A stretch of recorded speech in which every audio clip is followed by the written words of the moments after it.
Hello everyone, कैसे हैं आप सब? आशा करते हैं आप सभी अच्छे ही होंगे और अपनी तैयारी में लगे होंगे। आज हम सभी त्रिकोणमिति का परिचय देखेंगे, 8.1 से शुरू करेंगे। तो सबसे पहले इसमें देख लेते हैं क्या-क्या फ़ॉर्मूला यूज़ होता है और किनका सबसे ज़्यादा ध्यान रखना होता है। तो चलिए देखते हैं, इसमें सबसे ज़्यादा ध्यान रखना होगा साइन थीटा बराबर क्या होता है? लंब बटे कर्ण होता है। साइन थीटा बराबर, चलिए देखते हैं।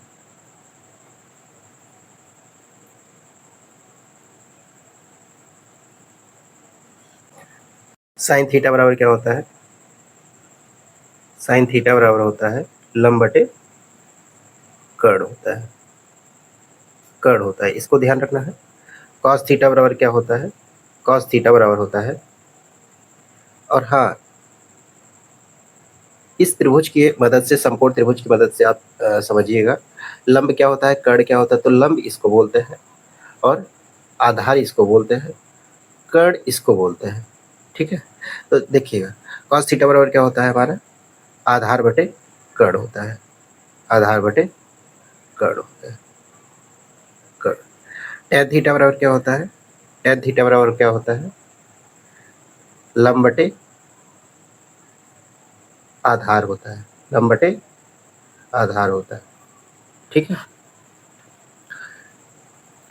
आगे देखेंगे इसमें क्या होता है। कॉट थीटा बराबर क्या होता है? कॉट थीटा बराबर क्या होता है? आधार बटे लंब होता है। आधार बटे लंब होता है। सेक थीटा बराबर क्या होता है? सेक थीटा बराबर होता है कर्ण बटे आधार होता है। कर्ण बटे क्या होता है? आधार होता है। और ये कॉसेक थीटा बराबर क्या होता है? कॉसेक थीटा बराबर क्या होता है? कर्ण बटे लंब होता है। क्या होता है? कर्ण बटे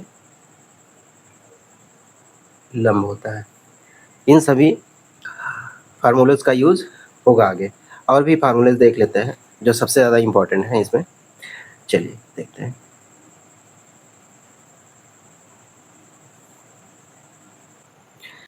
इसमें क्या करेंगे, इसके माध्यम से हम लोग समझेंगे। ये कर्ण हो गया और ये क्या हो गया? लंब हो गया, और ये क्या हो गया? आधार हो गया। ठीक है, और इसको ए मान सकते हो, इसको बी मान सकते हो, इसको सी मान सकते हो। तो जब हमको कर्ण निकालना होगा, जब हमको कर्ण स्क्वायर निकालना होगा, तो हम क्या करेंगे, इनको और इनको जोड़ देंगे। क्या करेंगे? लंब का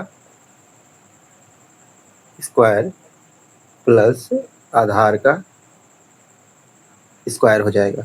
अगर हमको लंब निकालना होगा तो हम क्या करेंगे? कर्ण में से आधार को घटा देंगे। तो क्या करेंगे, अगर हमको लंब निकालना होगा, ये फार्मूला है, फार्मूलेज हैं जो यूज़ करते हैं। लंब निकालना होगा तो क्या करेंगे, इसमें कर्ण का स्क्वायर माइनस आधार का स्क्वायर, जो वैल्यू होगा उसको हम लोग माइनस कर देंगे। फिर अगर हमको आधार निकालना होगा तो क्या करेंगे? आधार निकालना होगा तो हम लोग क्या करेंगे? आधार निकालना होगा तो क्या करेंगे? आधार स्क्वायर बराबर कर्ण का स्क्वायर माइनस लंब का स्क्वायर। ठीक है, इन्हीं तीन फार्मूलों का यूज़ होगा। और इसमें ए C square, B C square, इसके माध्यम से भी समझ सकते हैं। अगर मान लो ए सी स्क्वायर निकालना होगा, यहाँ से जैसे हम लिख देते हैं, ए सी स्क्वायर निकालना होगा तो ए सी क्या है? कर्ण ही तो है। ए सी स्क्वायर निकालना होगा तो हम क्या करेंगे? A B square, A B जो आधार है, ए बी स्क्वायर प्लस क्या कर देंगे? A B square B C square plus क्या कर देंगे? बी सी स्क्वायर कर देंगे। ऐसे ही अगर ए बी निकालना होगा, ए बी निकालना होगा तो क्या करेंगे? A C square minus B C square कर देंगे। अगर बी सी निकालना होगा तो हम क्या कर देंगे? B C A C square minus A B square कर देंगे। ऐसे ही हमारा फार्मूला यूज़ होगा। चलिए आते हैं क्वेश्चन 8.1 में, पहले क्वेश्चन की तरफ आते हैं। चलिए देखते हैं क्वेश्चन क्या है हमारा। यदि cos a बराबर 5/13 कितना?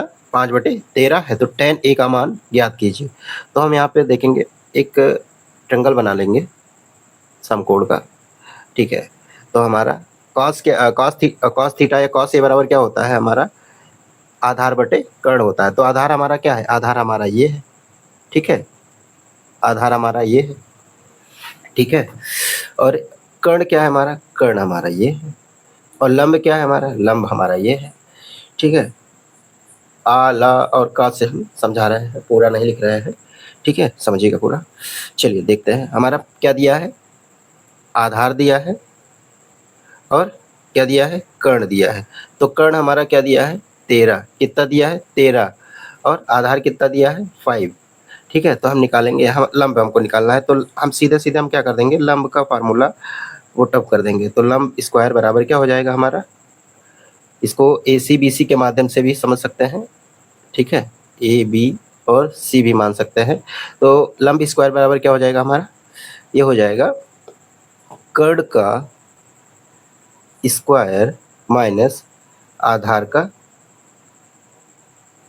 का स्क्वायर, ठीक है। कर्ण हम लंब बराबर क्या लिखेंगे, फिर से लंब स्क्वायर बराबर कर्ण हमारा कितना दिया हुआ है, 13 का होल ऑफ स्क्वायर, ठीक है। 5, देखो 5, आधार कितना दिया हुआ है, 5 दिया हुआ है, तो स्क्वायर लिख देंगे, ठीक है। लंब बराबर हमारा क्या हो जाएगा, 13 को जब स्क्वायर निकालेंगे इसका तो क्या हो जाएगा, 169 हो जाएगा, 169 हो जाएगा माना, माइनस 5 का जब निकालेंगे तो 25 हो जाएगा, 25 हो जाएगा, ठीक है। तो 169 में लंब ए स्क्वायर, लंब क्या हो जाएगा, लंब का देखो, लंब का स्क्वायर क्या करेगा, इसमें रूट का काम करेगा। तो 169 माइनस 25, 169 माइनस 25, तो लंब बराबर क्या हो जाएगा हमारा, लंब बराबर हो जाएगा 144 हो जाएगा। इसके बाद में लंब बराबर क्या हो जाएगा, लंब बराबर हो जाएगा 12, ठीक है। तो हमारा ये निकल के क्या आ गया, 12, निकल के क्या आया है, 12, ठीक है। तो हमारा क्वेश्चन में पूछा क्या है, tan A का मान ज्ञात करिए। तो इधर देख लीजिए, tan A का मान ज्ञात करना है, तो tan A का मान क्या हो जाएगा, tan A बराबर हम क्या बताए थे, tan A बराबर होता है लंब बटे आधार, लंब बटे आधार। इसको एक और भी लिख सकते हैं, लंब को क्या लिख सकते हैं, BC लिख सकते हैं, क्या लिख सकते हैं, BC बटे क्या हो सकता है, लंब बटे आधार AC AB, BC बटे AB लिख सकते हैं, BC बटे AB लिख सकते हैं, ठीक है।